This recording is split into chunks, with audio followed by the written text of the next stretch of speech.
ನಮಸ್ಕಾರ ಸ್ನೇಹಿತರೆ, ಮನಿ ಟಾಕ್ಸ್ ಕನ್ನಡದ ಮತ್ತೊಂದು ವಿಶೇಷ ಸಂಚಿಕೆಗೆ ನಿಮ್ಮೆಲ್ಲರಿಗೂ ಆತ್ಮೀಯ ಸ್ವಾಗತ. ಸ್ನೇಹಿತರೆ, ಕರ್ನಾಟಕ ರಾಜಕಾರಣದಲ್ಲಿ ಸಿದ್ದರಾಮಯ್ಯನವರ ರಾಜೀನಾಮೆ ಹಾಗೂ ಡಿಕೆ ಶಿವಕುಮಾರ್ ಅವರು ಸಿಎಂ ಆಗ್ತಾ ಇರುವ ಸುದ್ದಿ ಭಾರಿ ಸಂಚಲನ ಸೃಷ್ಟಿಸಿದೆ. ಆದರೆ ಸ್ನೇಹಿತರೆ, ಕರ್ನಾಟಕದಲ್ಲಿ ನಡೀತಾ ಇರುವ ಈ ರಾಜಕೀಯ ಹೈಡ್ರಾಮಾ ಷೇರುಪೇಟೆಯಲ್ಲಿ ಒಂದು ಕಂಪನಿಗೆ ಬಂಪರ್ ಲಾಟ್ರಿ ಹೊಡೆಯುವಂತೆ ಮಾಡಿದೆ. ಹೌದು, ಡಿಕೆ ಶಿವಕುಮಾರ್ ಅವರು ಸಿಎಂ ಆಗ್ತಾರೆ ಅನ್ನೋ ಸುದ್ದಿ ಹೊರಬೀಳ್ತಾ ಇದ್ದಂತೆ ಈ ಒಂದು ಕಂಪನಿಯ ಷೇರುಗಳು ಕೇವಲ 5 ದಿನದಲ್ಲಿ ಬರೋಬ್ಬರಿ 42% ಏರಿಕೆ ಕಂಡು ಗಗನಕ್ಕೇರಿವೆ. ಡಿಕೆ ಶಿವಕುಮಾರ್ ಸಿಎಂ ಆಗೋದಿಕ್ಕೂ ಈ ಕಂಪನಿಯ ಷೇರುಗಳು ಏರಿಕೆಯಾಗೋದಿಕ್ಕೂ ಏನ್ ಸಂಬಂಧ? ಷೇರುಪೇಟೆಯಲ್ಲಿ ದಿಢೀರಂತ ಅಪ್ಪರ್ ಸರ್ಕ್ಯೂಟ್ ಹಿಟ್ ಮಾಡಿರುವ ಆ ಕಂಪನಿ ಯಾವುದು? ಆ ಕಂಪನಿಯ ಜೊತೆ ಡಿಕೆಶಿ ಕುಟುಂಬಕ್ಕಿರುವ ಆ ಸಂಬಂಧವೇನು? ಬನ್ನಿ ಇವತ್ತಿನ ವಿಡಿಯೋದಲ್ಲಿ ಡೀಟೇಲ್ ಆಗಿ ನೋಡೋಣ.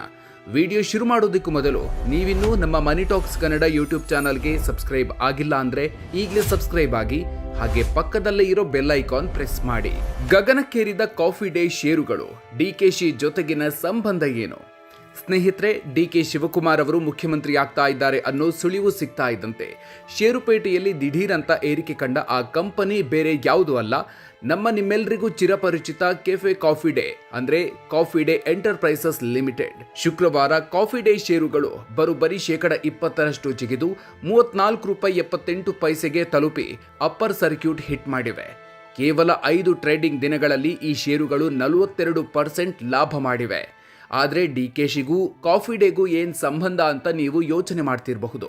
ಸ್ನೇಹಿತರೆ, ಡಿಕೆ ಶಿವಕುಮಾರ್ ಅವರ ಹಿರಿಯ ಪುತ್ರಿ ಐಶ್ವರ್ಯ ಅವರು ಕಾಫಿ ಡೇ ಸಂಸ್ಥಾಪಕ ದಿವಂಗತ ವಿಜಿ ಸಿದ್ಧಾರ್ಥ್ ಅವರ ಪುತ್ರ ಅಮರ್ತ್ಯ ಹೆಗಡೆ ಅವರನ್ನು ವಿವಾಹವಾಗಿದ್ದಾರೆ. ಪ್ರಸ್ತುತ ವಿಜಿ ಸಿದ್ಧಾರ್ಥ್ ಅವರ ಪತ್ನಿ ಮಾಳವಿಕಾ ಹೆಗಡೆ ಅವರೇ ಕಾಫಿ ಡೇಯ ಸಿಇಒ ಆಗಿದ್ದಾರೆ. ಅಂದರೆ ಡಿಕೆಶಿ ಅವರು ಕಾಫಿ ಡೇ ಮಾಲೀಕರ ಬೀಗರು. ಡಿಕೆಶಿ ಈಗ ಕರ್ನಾಟಕದ ಸಿಎಂ ಆದರೆ ಆಡಳಿತಾತ್ಮಕವಾಗಿ ಕಾಫಿ ಡೇ ಕಂಪನಿಗೆ ಸರ್ಕಾರದಿಂದ ಉತ್ತಮ ಬೆಂಬಲ ಸಿಗಬಹುದು ಅನ್ನೋ ನಿರೀಕ್ಷೆಯಲ್ಲಿ ಹೂಡಿಕೆದಾರರು ಮುಗಿಬಿದ್ದು ಕಾಫಿ ಡೇ ಷೇರುಗಳನ್ನು ಖರೀದಿಸುತ್ತಿದ್ದಾರೆ. ಕೇವಲ ರಾಜಕೀಯ ಮಾತ್ರವಲ್ಲ, ಏರಿಕೆ ಹಿಂದಿದೆ ಬೇರೆಯದೇ ಲೆಕ್ಕಾಚಾರ. ಸ್ನೇಹಿತರೆ, ಕಾಫಿ ಡೇ ಷೇರುಗಳು ದಿಢೀರ್ ಏರಿಕೆಯಾಗೋದಿಕ್ಕೆ ಕೇವಲ ಡಿಕೆ ಶಿವಕುಮಾರ್ ಅವರ ರಾಜಕೀಯ ಬೆಳವಣಿಗೆ ಮಾತ್ರ ಕಾರಣ ಅಲ್ಲ. ಇದರ ಹಿಂದೆ ಕಂಪನಿಯ ಆರ್ಥಿಕ ಲೆಕ್ಕಾಚಾರವೂ ಇದೆ. ಹೌದು, ಕಾಫಿ ಡೇ ಕಂಪನಿಯು ಕಳೆದ ವರ್ಷ ಭಾರಿ ನಷ್ಟದಲ್ಲಿತ್ತು. ಆದರೆ ಈ ವರ್ಷದ ಮಾರ್ಚ್ಗೆ ಅಂತ್ಯವಾದ 4ನೇ ತ್ರೈಮಾಸಿಕದ ವರದಿಯಲ್ಲಿ ಕಂಪನಿಯು ಬರೋಬ್ಬರಿ ₹132 ಕೋಟಿ ನಿವ್ವಳ ಲಾಭ ಗಳಿಸಿದೆ. ಕಳೆದ ವರ್ಷ ಇದೇ ಅವಧಿಯಲ್ಲಿ ಕಂಪನಿ ₹114 ಕೋಟಿ ನಷ್ಟ ಕಂಡಿತ್ತು.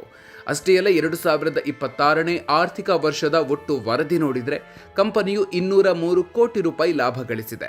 ಜೊತೆಗೆ ತನ್ನ ಮೇಲಿದ್ದ ಆಕ್ಸಿಸ್ ಬ್ಯಾಂಕ್ ಸೇರಿದಂತೆ ಹಲವು ಬ್ಯಾಂಕ್ಗಳ ದೊಡ್ಡ ಸಾಲವನ್ನ ಕಂಪನಿ ಯಶಸ್ವಿಯಾಗಿ ತೀರಿಸಿದೆ. ಒಟ್ಟಿನಲ್ಲಿ ದಿವಂಗತ ವಿಜಿ ಸಿದ್ಧಾರ್ಥ್ ಅವರ ಸಾವಿನ ನಂತರ ಸಾಲದ ಸುಳಿಗೆ ಸಿಲುಕಿದ ಕಂಪನಿ ಈಗ ಸಾಲ ಮುಕ್ತವಾಗಿ ಲಾಭದ ಹಾದಿಗೆ ಮರಳ್ತಾ ಇರೋದು ಹೂಡಿಕೆದಾರರ ವಿಶ್ವಾಸವನ್ನ ಹೆಚ್ಚಿಸಿದೆ. ಈ ಬಗ್ಗೆ ತಜ್ಞರು ಏನು ಹೇಳ್ತಾರೆ? ಸಂಪೂರ್ಣ ಸೇಫ್ ಆಗಿದೆಯಾ ಕಾಫಿ ಡೇ?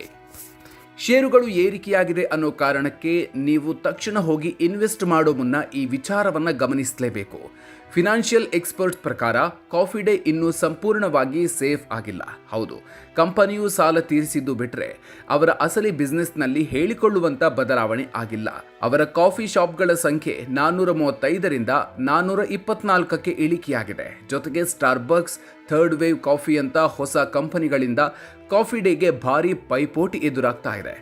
ಇಂದಿನ ಯುವ ಜನತೆಗೆ ಕಾಫಿ ಡೇ ಬ್ರ್ಯಾಂಡ್ ಮೊದಲಿನಷ್ಟು ಆಕರ್ಷಕವಾಗಿ ಕಾಣಿಸ್ತಿಲ್ಲ ಅಂತಾರೆ ತಜ್ಞರು. ಹೀಗಾಗಿ ಸದ್ಯದ ಏರಿಕೆ ಕೇವಲ ಡಿಕೆಶಿ ಸಿಎಂ ಆಗ್ತಾರೆ ಅನ್ನೋ ಸೆಂಟಿಮೆಂಟ್ ಮತ್ತು ಸಾಲ ತೀರಿಸಿದ ಒನ್ ಟೈಮ್ ಗೇನ್ಸ್ನಿಂದ ಆಗಿದೆಯೇ ಹೊರತು ಲಾಂಗ್ ಟರ್ಮ್ ಬಿಸ್ನೆಸ್ ಸ್ಟ್ರಾಟಜಿಯಿಂದ ಅಲ್ಲ ಅನ್ನೋದನ್ನ ಹೂಡಿಕೆದಾರರು ನೆನಪಿನಲ್ಲಿಡಬೇಕು. ಒಟ್ಟಿನಲ್ಲಿ ಸ್ನೇಹಿತರೆ, ರಾಜಕೀಯದ ಒಂದು ಸಣ್ಣ ಬೆಳವಣಿಗೆ ಷೇರುಪೇಟೆಯ ಮೇಲೆ ಎಷ್ಟು ದೊಡ್ಡ ಪರಿಣಾಮ ಬೀರುತ್ತೆ ಅನ್ನೋದಕ್ಕೆ ಕಾಫಿ ಡೇ ಷೇರುಗಳೇ ಬೆಸ್ಟ್ ಎಕ್ಸಾಂಪಲ್. ಈ ಬಗ್ಗೆ ನೀವೇನು ಹೇಳ್ತೀರಿ? ಡಿಕೆ ಶಿವಕುಮಾರ್ ಅವರು ಸಿಎಂ ಆದರೆ ನಿಜಕ್ಕೂ ಕಾಫಿ ಡೇಗೆ ಲಾಭ ಆಗುತ್ತಾ? ಕಾಫಿ ಡೇ ಮತ್ತೆ ತನ್ನ ಹಳೆಯ ವೈಭವವನ್ನು ಮರಳಿ ಪಡೆಯುತ್ತಾ? ನೀವು ಈ ಕಂಪನಿಯಲ್ಲಿ ಇನ್ವೆಸ್ಟ್ ಮಾಡ್ತೀರಾ? ಕಾಮೆಂಟ್ ಬಾಕ್ಸ್ನಲ್ಲಿ ತಪ್ಪದೆ ನಿಮ್ಮ ಅಭಿಪ್ರಾಯ ಹಂಚಿಕೊಳ್ಳಿ. ಈ ಇನ್ಫಾರ್ಮೇಟಿವ್ ವಿಡಿಯೋ ನಿಮಗೆ ಇಷ್ಟ ಆಗಿದ್ರೆ ಈಗಲೇ ಲೈಕ್ ಮಾಡಿ, ನಿಮ್ಮ ಸ್ನೇಹಿತರಿಗೂ ವಾಟ್ಸಪ್ನಲ್ಲಿ ಶೇರ್ ಮಾಡಿ. ಬಿಸ್ನೆಸ್, ಫಿನಾನ್ಸ್ ಹಾಗೂ ಷೇರುಪೇಟೆಯ ಇಂಥ ಎಕ್ಸ್ಕ್ಲೂಸಿವ್ ಅಪ್ಡೇಟ್ಸ್ಗಳಿಗಾಗಿ ಮರೆಯದೆ ನಮ್ಮ ಮನಿ ಟಾಕ್ಸ್ ಕನ್ನಡ ಯೂಟ್ಯೂಬ್ ಚಾನಲ್ಗೆ ಸಬ್ಸ್ಕ್ರೈಬ್ ಆಗಿ. ಮುಂದಿನ ವಿಡಿಯೋದಲ್ಲಿ ಮತ್ತೊಂದು ಇಂಟ್ರೆಸ್ಟಿಂಗ್ ವಿಚಾರದ ಜೊತೆಗೆ ಮತ್ತೆ ಸಿಗೋಣ. ಅಲ್ಲಿವರೆಗೂ ನಮಸ್ಕಾರ.